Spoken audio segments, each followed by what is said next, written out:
प्रधानमन्त्री शेरबहादुर देउबा नेतृत्वको वर्तमान सरकार गठन भएको 1 वर्ष पूरा भएको छ।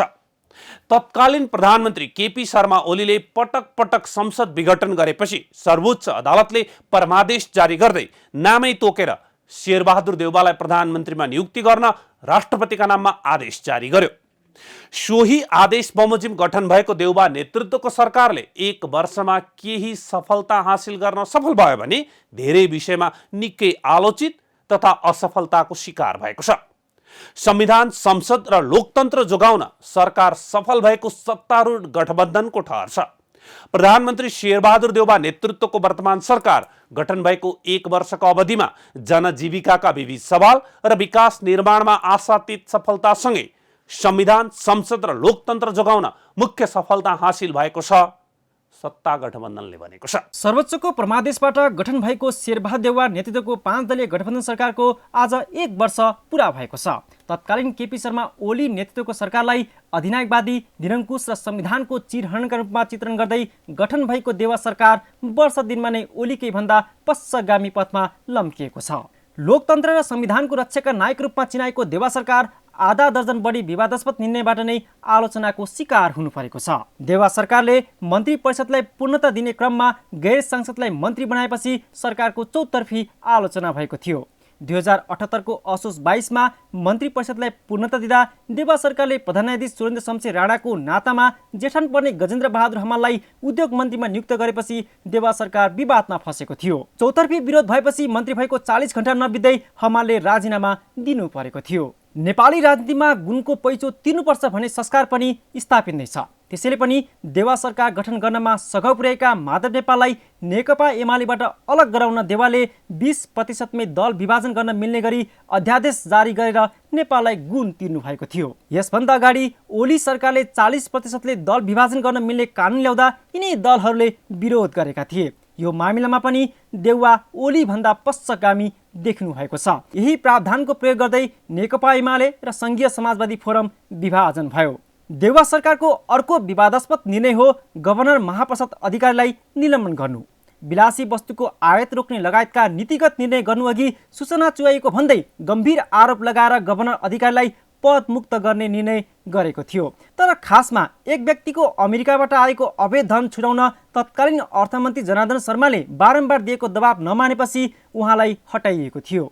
सरकारको यो निर्णय उपयुक्त नभएको दाबीसहित सर्वोच्चमा रिट परेपछि गभर्नर अधिकारी पुनर्बहाली हुनुभयो। तर अहिले आएर नेकपा एमालेको अर्थ तथा योजना विभागमा नाम भएका एम अधिकार गभर्नर अधिकार नै हुन् भन्दै उहाँको आलोचना भइरहेको छ। कुनै पनि पार्टीको सदस्य गभर्नर बन्न नमिल्ने हुनाले उहाँले तत्काल राजीनामा दिनुपर्ने माग पनि उठेको छ। अमेरिकी उपविदेश मन्त्री उजरा जियाले काठमाडौँ स्थित तिब्बती शरणार्थी शिविरको भ्रमण गरेपछि प्रमुख प्रतिपक्षी दलका नेतादेखि सत्ता साझेदार दलकै नेताले समेत संसदमा भ्रमणप्रति चर्को आलोचना र टिप्पणी गरेको थियो। यसले नेपालको परराष्ट्र सम्बन्धमा असन्तुलन पैदा गरेको आरोप छ। न्यायालयको सुधारको मागमा महिनौं दिनसम्म देशव्यापी रूपमा आन्दोलन चलेपछि प्रधान न्यायाधीश राणा विरुद्ध महाभियोग प्रस्ताव दर्ता गरे पनि त्यसलाई निर्णयमा नपुर्याएर ठिक विपरीत न्यायालयलाई नेतृत्वविहीन बनाई नियन्त्रणमा राख्न खोजेको आरोप प्रधानमन्त्री देउबालाई लागेको छ। सरकारले नेपाल प्रहरीको महानिरीक्षकमा एआइजी धीरज प्रताप सिंहलाई बढुवा गर्ने निर्णय गरेपछि अदालतमा एआइजी विश्वराज पोखरेलले रिट निवेदन दिएपछि सरकार निर्णय विवादबाट अछुतो रहन सकेन। अदालतमा परेको मुद्दा 3 महिनादेखि अझै किनारा लाग्न सकेको छैन। भौतिक पूर्वाधार तथा यातायात मन्त्री रेणु यादवले माघ 5 गते रौतहटको गौरमा आयोजित एक कार्यक्रममा सामाजिक हिंसा फैलाउने अभिव्यक्ति दिएपछि सरकार विवादमा परेको थियो। संस्कृति, पर्यटन तथा नागरिक उड्डयन मन्त्री प्रेम आले एक व्यक्तिलाई टेलिफोनमा अश्लील गाली गरेको अडियो भिडियो सार्वजनिक हुँदा पनि आलेले राजीनामा नदिएपछि सरकारको आलोचना भएको थियो। दार्चुलामा ट्विन प्रकरणमा नेपाली युवाको ज्यान गएपछि सरकारमाथि भारत समक्ष कुरा उठाउन नसकेको भन्दै यसको पनि चौतर्फी आलोचना भएको थियो। 3.5 वर्ष सरकारको बागडोर सम्हाल्नु भएका ओलीले संवैधानिक परिषद सम्बन्धी अध्यादेश जारी गर्दा उहाँ विवादमा पर्नु भएको थियो। त्यसबखत प्रतिपक्षीको भूमिकामा रहेको नेपाली कांग्रेसले खुलेरै विरोध गरे पनि संविधान र लोकतन्त्रको रक्षाका लागि गठन भएको देउबा सरकारले अहिले संवैधानिक परिषद ऐन संशोधन विधेयक दर्ता गरेको छ। यसको विरोध काङ्ग्रेसभित्रै सुरु भइसकेको छ। यसैगरी संसदमा नागरिकता विधेयक पास गर्ने प्रक्रियालाई अघि बढाउन छाडेर सरकारले नागरिकता विधेयकलाई फिर्ता लिएपछि सरकारको विरोध भइरहेको छ। देशमा अचाक्ली मूल्य वृद्धिले जनता मारमा पर्दा समेत सरकारले मूल्य वृद्धि नियन्त्रण गर्न नसक्दा पनि सरकारको विरोध सडकदेखि सदनसम्म चलेको छ। तर देउबा सरकारले ओली सरकारको राजनीतिक अस्थिरता कुशासनको अन्त्य गरी मुलुकलाई लोकतान्त्रिक विधि पद्धतिमा अघि बढाउन सफल भएको दाबी गरेको छ। सत्ता गठबन्धनले स्थानीय तहको निर्वाचन तोकिएको समयमा शान्तिपूर्ण रूपमा सम्पन्न गराएको, राष्ट्रिय हितमा आधारित परराष्ट्र नीति अवलम्बन गरेका लगायत 42वटा उपलब्धि हासिल गर्न सफल भएको जिकिर गरेको छ। न्युज गृहका लागि खिलनाथ ताजपुरिया, काठमाडौँ। दुई पटक संसद विघटन गरी संविधानको व्यवस्थामाथि नै खलल पुग्ने गरी तत्कालीन केपी शर्मा ओली नेतृत्वको सरकारले गतिविधि गरेको भन्दै विभिन्न राजनीतिक दलहरू नेपाली काङ्ग्रेसको नेतृत्वमा सरकार गठन गर्न तयार भएका थिए। उक्त गठबन्धन बनाउन नेकपा माओवादी केन्द्रका अध्यक्ष पुष्पकमल दाहाल प्रचण्डले निर्णायक भूमिका खेल्नु भएको थियो। शेरबहादुर देउबा यसअघि 4 पटकसम्म प्रधानमन्त्री भइसक्नु भएको थियो। 5औं पटकमा आउँदा उहाँले आफू प्रधानमन्त्री नबन्ने इच्छा समेत जाहेर गरिरहनु भएको थियो। यो कुरा प्रचण्डले नै एक अन्तर्वार्तामा खुलासा गर्नुभएको थियो। लोकतन्त्र र संविधानको निम्ति भन्दै अन्ततः देउबा प्रधानमन्त्री बन्न स्वीकार गर्नुभयो। सोही परिवेशमा गत वर्ष असार 29 गते अर्थात् आजको ठिक 1 वर्ष अघि वर्तमान सरकार गठन भयो। सरकार गठन भए पनि गठबन्धनमा भागबण्डा नमिल्दा महिनौसम्म मन्त्रीमण्डल विस्तार हुन सकेन। प्रधानमन्त्री देउबाको आलोचना सोही समयबाट सुरु भएको हो। 5 दलीय गठबन्धनले तत्कालीन प्रधानमन्त्री केपी शर्मा ओली विरुद्ध राजनीतिक र कानुनी आन्दोलनमा उत्रिँदा वाचा गरेको थियो ओली प्रवृत्ति दोहोर्याइने छैन।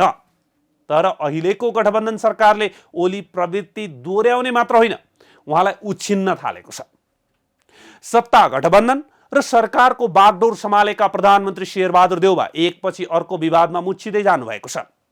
सत्ता दुरुपयोगको सीमा गठबन्धन सरकारले कतिसम्म नागेको छ भने गठबन्धन र पार्टीको अस्तित्व जगाउन 6 महिनामा मन्त्री फेरिरहेको छ। एकपछि अर्को विवादमा फस्दा देउबा सरकारको आलोचना प्रमुख प्रतिपक्षी दल नेकपा एमाले मात्रै गरिरहेको छैन, सत्ता गठबन्धन भित्रैबाट पनि भइरहेको छ। देउबा प्रधानमन्त्री बन्नुहोस् भन्ने पश्चिमा राष्ट्र अमेरिकाको समेत इच्छा थियो। अमेरिकाले आफ्नो लबिङको सरकार बनाएर एमसीसीलाई तीव्रता दिन चाहेको थियो र सफल पनि भयो। यसमा सबैभन्दा सशक्त विरोधी नेकपा माओवादी केन्द्रका अध्यक्ष प्रचण्डलाई व्याख्यात्मक टिप्पणीको भ्रम जालमा पारेर मनाउन अमेरिका सफल भयो भने प्रचण्डले पनि यही भ्रम कार्यकर्ता तथा नेता माझ छर्न सफल हुनुभयो। एमसीसी विकास परियोजनाका रूपमा नेपाललाई आवश्यक छ, तर यो कुनै रणनीतिको हिस्सा हो भने नेपालले यसको विरोध गर्नुपर्छ र नेपाल यसमा सामेल हुनु हुँदैन। नेपाली काङ्ग्रेसले यसलाई विशुद्ध विकास परियोजना भनिरहेको छ भने नेकपा माओवादी केन्द्रले यसलाई रणनीतिको हिस्सा भनिरहेको छ।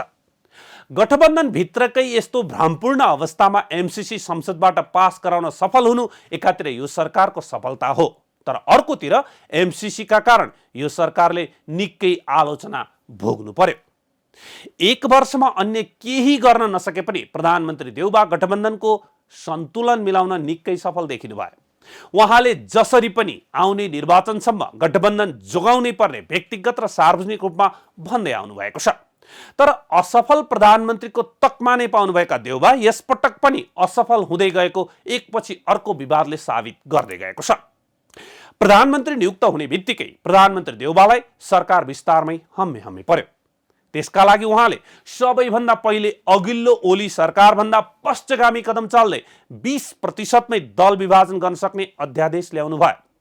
अघिल्लो ओली सरकारले 40% ले दल विभाजन गर्न सकिने प्रावधान ल्याउँदा यही गठबन्धन दलका नेताहरूले सबैभन्दा बढी विरोध गरेका थिए।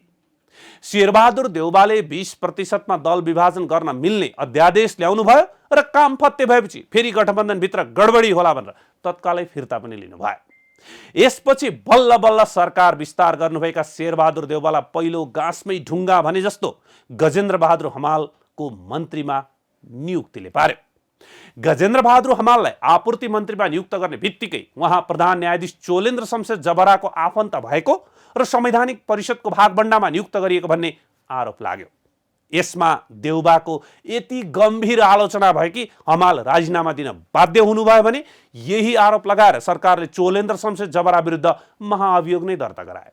तर संवैधानिक परिषदका सदस्य चोलेन्द्र शमशेर विरुद्ध महाअभियोग लागे पनि संवैधानिक परिषदकै अध्यक्ष शेरबहादुर देउबाले यसमा कुनै जिम्मेवारी लिनु नै भएन अथवा लिनु नै परेन।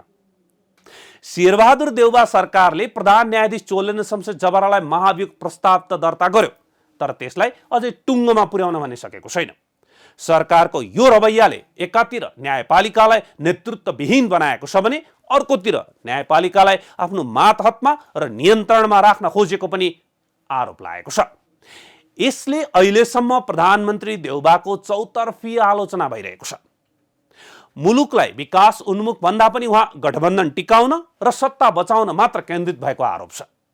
प्रधानमन्त्री बने यता देउबा मन्त्रीमण्डल 6 पटक पुनर्गठन भइसकेको छ।